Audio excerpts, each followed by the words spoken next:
encapsulation. So example, letter contain the following element: identifier of the recipient, salutation, message content, closing phrase, and identifier of the sender.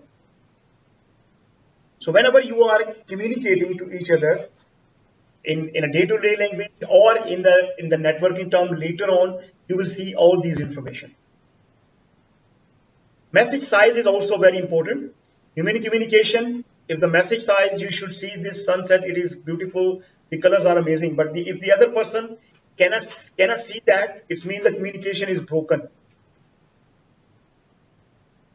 In the computer terms, when the message the host sent, break the long message into the individual pieces and frame that meets both the minimum and the required frames. Each frame has its own address. So basically, what we are saying that, and most importantly, the message timing. What time is the movie? And the other person is saying when we are meeting for dinner. So this means the message is not delivered on time or the message is delayed. Rules of engagement, access method, flow control, response timeout.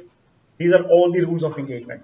So basically, what we are discussing in these slides or these recap, that how human can interact, and then later on we can apply into the networking.